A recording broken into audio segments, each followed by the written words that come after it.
6월 2일 오늘 맥체인 성경읽기 신명기 6장, 시편 89편, 이사야 34장, 요한계시록 4장입니다. 오늘 새벽에는 요한계시록 4장 말씀을 보았고 저녁에는 신명기 6장 말씀 우리 함께 보고 기도합시다. 이 신명기 6장은 이 이스라엘 백성들, 하나님의 백성들의 약속의 땅 정복을 위해서 정복하기 전에 반드시 숙지해야 될 아주 중요한 말씀들입니다. 그래서 가르치는 이 말씀들 6장 1절 보면 이 말씀들이 정말 중요한데 이 말씀 너희가 건너가서 차지할 땅에서 행할 것이다.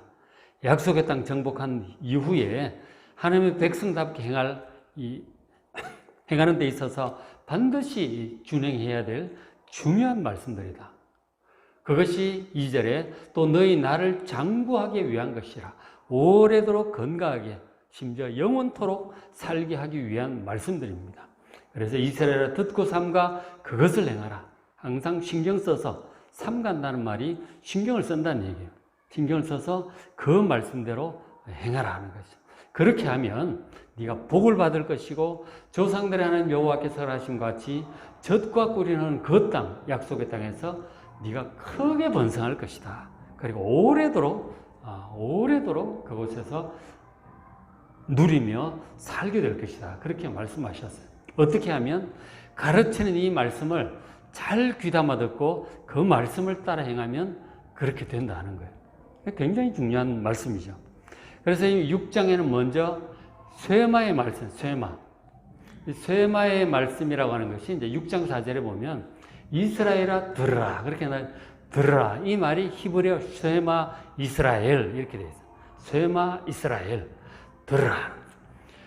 그래서 내용이 뭐냐면 우리 하나님 여호와는 오직 유일한 여호와이시니 너는 마음을 다하고 뜻을 다하고 힘을 다하여 내 하나님 여호와를 사랑하라. 바로 이 말씀이에요. 쇠마의 말씀이라고 하는 것은 바로 마음을 다하고 뜻을 다하고 힘을 다하여 하나님을 사랑하라고 하는 이 말씀이에요. 이것이 예수님께서도 어떤 율법사가 질문했을 때 성경 중에 가장 중요한 말씀이 무엇입니까? 했을 때 이 말씀을 예수님 인용을 하셨어요. 이게 가장 중요하다 그러셨어요. 마음을 다하고 뜻을 다하고 힘을 다해서 하나님을 사랑하는 여러분 되시길 바랍니다.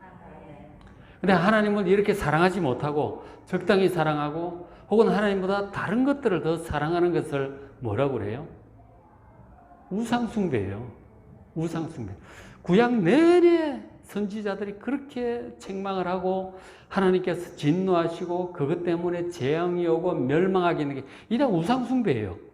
하나님보다 더 사랑하고 의지하고 섬기고 좋아하고 추구하던 그런 것들이 전부 우상이 되는 거죠. 그렇게 하지 말라는 거예요. 우상숭배하지 말라의 반대말은 마음을 다하고 뜻을 다하고 힘을 다해 하나님을 사랑하라고 하는 것입니다. 사랑한다는 말은 좋아한다는 뜻이에요. 하나님을 가장 좋아하고 추구하고 의지하고 사모하는 여러분 되시길 바랍니다. 이게 가장 중요해요. 성경 전체에 걸쳐서 가장 중요한 말씀. 그래서 이스라엘 백성들은 이 말씀 쇠마의 말씀이다 라고 특별히 이제 강조를 하고 있죠. 그래서 이것이 얼마나 중요한지 6장 6절에 이렇게까지 얘기를 해요. 오늘 내가 너에게 명하는 이 말씀, 마음과 뜻과 힘을 다해 사랑하라고 하는 이 말씀을 마음에 정말 새겨라. 잘 새기고 또 자녀에게도 부지런히 가르쳐라. 기회가 될 때마다 가르쳐라. 그리고 또 이 말씀을 잊지 않도록 너는 또 그것을 너희 손목에 매어 기호로 삼으라. 이 말씀을 막 글자를 써가지고 손목에 둘러든지 이마에 띠를 둘러든지 뭐 벽에 붙여놓든지 하여간 잊지 않도록 이 말씀을 절대로 잊지 않도록 살다 보면 잊잖아요. 살다 보면 뭐 바쁜 게 많아. 신경 쓰이는 많고 마음에 하고 싶은 것도 많고 이런 것들이 많아서 그거 하다 보면 이 하나님 사랑을 잊어버리는 거죠. 새까맣게 잊어버리고 주일날 교회 갈 때 생각이 난다. 이러면 심각한 거죠. 여기 나오신 분들은 그런 분들이 아니지만 일주일에 한 번에 예배 오는 분들은 그렇게 될 가능성이 있어요. 세상 바쁘게 살다가 주일 아침에 교회 가려고 하면 아이고 또 하나님 이제 그제서야 생각이 나는. 그러면 안 된다 하는 거죠. 정말 마음을 다하고 뜻을 다하고 힘을 다하여 하나님을 사랑하시기 바랍니다. 잊지 않도록 여기저기 써붙여놔야 돼요. 그죠? 그렇게 하라고 얘기를 하셨어요. 그렇게 하면 지금 이제 이스라엘 백성들이 이제 들어갈 텐데 약속의 땅을 정복하게 될 것이라는 거예요. 그렇게 해야 정복하기. 그런 마음이 없이는 약속의 땅 정복하기 어려워요.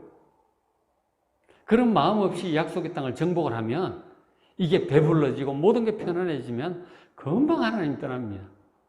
아니, 힘든 일이 있을 때 우리 하나님을 주로 찾는데 힘든 일이 있을 때도 뭐 잘 못 찾고 의지하지 않는 사람이 모든 게 평안하면 하나님을 찾겠어요? 그러니까 우리가 약속의 땅을 정복하기 전에 이 마음이 돼야 되는 거죠.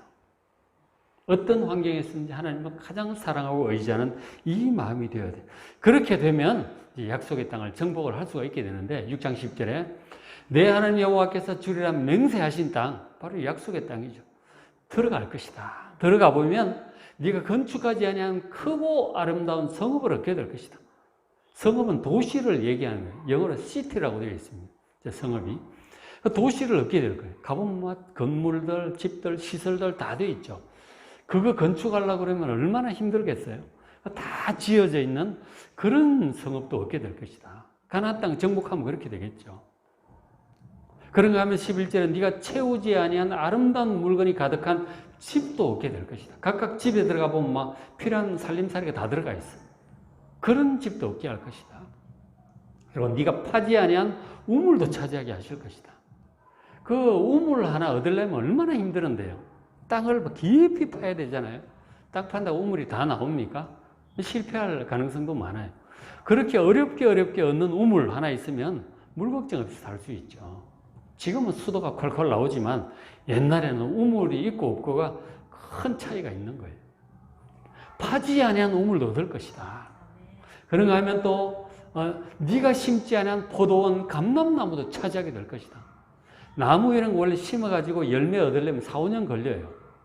근데 다 자라서 가을만 되면 막 여름 되면 포도가 열리고 감람나무 열매가 열려서 기름도 짜고 다 할 수 있다는 거예요. 얼마나 감사해요. 약속의 땅이라고 하는 것이 이렇게 하나님이 다 준비해 주신 좋은 땅이에요. 사실 하나님께서 우리 조상 아담과 하와를 처음에 창조하실 때 아담과 하와는 처음에 우리 조상이 창조되었을 때 눈을 떠보니까 온 세상에 필요한 게 다 있었어요. 하나님께 전부 다 창조를 다 해놓으신 거죠. 모든 걸 창조하시고 준비 끝난 다음에 사람을 지으셨단 말이에요. 그게 하나님께서 주시는 안식이죠. 저런 하나님 주시는 안식이에요. 약속의 땅에는 그러한 안식이 있을 줄로 믿습니다.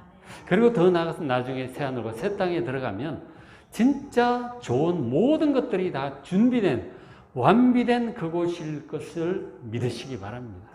이 전부 구원이라고 하는 것은 하나님의 은혜라고 하는 것은 이렇게 좋은 거예요. 이렇게 좋은 것입니다. 자, 이런 이제 약속의 땅을 하나님 준비하시고 이스라엘 백성들을 인도에 들으실 거란 말이에요. 어떻게 하면 마음을 다하고 뜻을 다하고 힘을 다하면 그렇게 하실 것이다 하는 거죠. 약속의 땅을 풍요로움을 얻기 전에 이 마음이 준비가 돼야 돼요. 이게 안 되면 풍요로워지면 머지않아 하나님을 또 떠난다 하는 거죠. 기도도 안 하고 찾지도 않고 감사도 없고 그냥 자기가 잘나서 혹은 재수가 좋아서 생긴 줄 알아. 막 놀기 바빠. 하나님 떠나는 거죠. 그러면은 또 멸망이 오는 거예요. 그렇게 되면 안 되는 거죠. 그래서 이런 경고의 말씀을 이어서 해주고 있죠.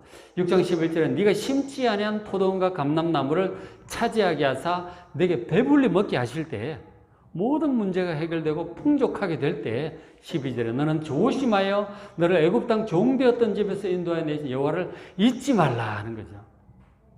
출애굽 쉬운 일이었습니까? 바로가 내보내 주려고 하지 않았잖아요. 하나님의 엄청난 그 능력으로 그 바로가 보내줬단 말이에요. 그 하나님의 은혜였잖아요. 홍해바다 갈라졌을 때도 하나님의 은혜로 통과했고 물이 없고 양식이 없을 때도 하나님의 은혜로 견뎌냈고 하나님의 은혜로 가나안 땅 정복을 했단 말이에요. 여리고성이 어떻게 무너졌는데 하나님 말씀대로 한 바퀴씩 돌고 나중에 7일째 소리 질렀더니 막 무너져 내렸잖아요. 하나님의 은혜로 지금 다 한 거라고요, 이게. 그거를 잊어버리면 안 되죠.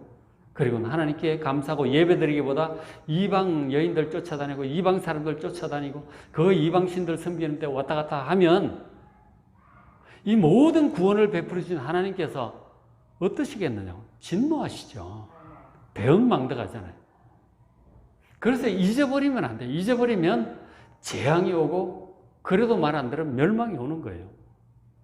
잊지 말고 13절에 내 하나님 여호와를 경외하며 그를 섬기며 그의 이름으로 맹세할 것이니라. 하나님만 섬기고 감사하고 변함없이 예배드리는 여러분 되시길 바랍니다. 근데 저게 실제로는 참 잘한대요. 우리가 이제 기도를 하는 것이 어려운 일이 있어서 보통 기도를 한단 말이에요. 이런저런 일이 있어 기도를 하는데 문제가 싹 다 해결되고 돈도 넉넉해지고 건강도 좋고 걱정 골치 아프게 하는 사람도 없고 모든 게 평안해지면 하나님을 잘 찾느냐? 잘 안 찾아요, 사람들이. 우리도 그럴 가능성이 많아요. 누구나 그럴 가능성이 많아요. 그래서 저런 경고를 하시는 거예요. 잊지 말라 하는 거죠. 잊어버리면 재앙이 오고 멸망이 온다는 거예요. 잊지 말아야 됩니다. 그래서 우리가 잊지 않기 위해서라도 늘 정기적으로 예배를 잘 드려야 돼요. 감사하고 감사 예물도 드리고 풍족하게 주시면 잘 드리고 11조도 잘 드리시고 헌신하시고 어려운 사람 도와주시고 하나님의 은혜임을 알고 해야죠. 그리고 감사하고 찬양하고 복음을 전하고 사람들 위해서 기도하고 사역을 섬기는 사역을 해야죠. 그리고 무엇보다 이제 가장 중요한 것 중에 하나가 개인적으로 늘 성경을 꾸준히 읽어야 돼요. 그래야 하나님을 잊지 않습니다. 그럼 이런 경고의 말씀도 볼 거 아니에요. 그죠? 잊지 말라. 이런 경고의 말씀을 보고 잊으면 재앙이 오고 멸망이 온단 말이에요. 그런 것들을 성경 속에서 보게 되니까 정신이 또 번쩍 나겠죠. 그리고 감사하는 마음으로 찬양도 많이 듣고 하시고 기도도 하시길 바랍니다. 이게 되어야 하나님을 잊지 않고 떠나지 않는 거예요. 그러면은 그 약속의 땅, 풍요로운 땅에서 영원토록 빼앗기지 않고 살 수 있는 것입니다. 우리가 그렇게 못하고 자꾸 세상으로 빠지고 이렇게 되니까 또 재앙이 오잖아요. 이게 자꾸 반복이 된단 말이에요. 그렇게 되지 않도록 꾸준히 경건생활 잘 하시고 예배 잘 드리시고 하나님 섬기시고 말씀을 따라 순종하게 살아가는 여러분 되시길 바랍니다. 이게 중요해요. 그렇죠? 정복하는 것도 중요하지만 잘 지속적으로 빼앗기지 않고 누리는 것도 중요하다는 거죠. 똑같이 중요한 거예요. 그리고 또 하나 이제 경고 얘기를 또 해주고 있죠. 16절에 너희가 마사에서 시험한 것 같이 너희 하나님 여호와를 시험하지 말라. 이 마사는 출애굽기 17장에 나오는데 홍해바다 건넌 직후에 3일 만에 물을 만났는데 물이 써서 먹을 수가 없어요. 이번 주일날 제가 설교를 했잖아요. 그래가지고 원망불평이 나오고 하나님이 진짜 우리하고 함께 하시는 건 맞는가 의심을 해서 하나님을 시험하려는 그런 마음들을 품게 되었어요. 근데 지금 사실 홍해바다 건너온 지 며칠, 3일밖에 안 됐어요. 그 3일 물 제대로 오아시스 발견 못하니까 막 이렇게 되는 거예요, 사람이. 3일만 힘든 일 생기면은 원망불평, 의심 다 나옵니다. 그리고 평안해지면은 평안하다고 또 하나님 잊어버려요. 정말 믿음을 끝까지 잘 지킨다는 게 쉬운 일이 아니에요. 참 우리는 너무 막 좀 그래 얄팍한 것 같아요. 하나님 보시기에. 한결같이 정말 진국처럼 쭉 이렇게 가야 되는데 조금만 힘들어도 원망, 너무 평안해도 하나님 안 찾아. 참 보통 문제가 아니죠. 그죠? 그렇습니다. 그러니까 하나님은 우리를 절대로 떠나지 않아요. 우리가 정말 하나님 보시기에 하나님 진노하게 하는 그런 일들을 해서 하나님께부터 명백히 심판을 받고 버림받지 않는다면, 그런 게 아니라면 하나님 떠나지 않습니다. 때때로 일이 잘 안 풀리고 뭐 기도 응답도 잘 안 되고 한다 할지라도 하나님 떠나신 게 아니에요. 그런 기간을 허락하실 때가 있는 거죠. 절대로 하나님 의심하지 마시고 하나님 함께 하는지 시험하려고 하지 마시기 바랍니다. 사탄이 예수님을 데려다가 성전 꼭대기에 세우고 시험을 하잖아요. 한번 뛰어내려 보라고. 네가 하나님의 아들 맞다면 하나님이 받쳐주실 거 아니냐. 하나님 한번 시험해 보라고. 네가 본격적으로 사역하기 전에 하나님이 함께 하는지 시험을 해봐야 될 거 아니냐. 사탄이 그렇게 얘기를 합니다. 예수님께 물리치죠. 사탄아, 너희와 하나님을 시험하지 말라. 물러가라 그랬어요. 하나님을 확고하게 믿으셔야 돼요. 어떤 일이 생겨도 하나님 확고하게 믿으시고 의심하거나 시험하지 마시기 바랍니다. 마사에서처럼. 그러면 안 돼요.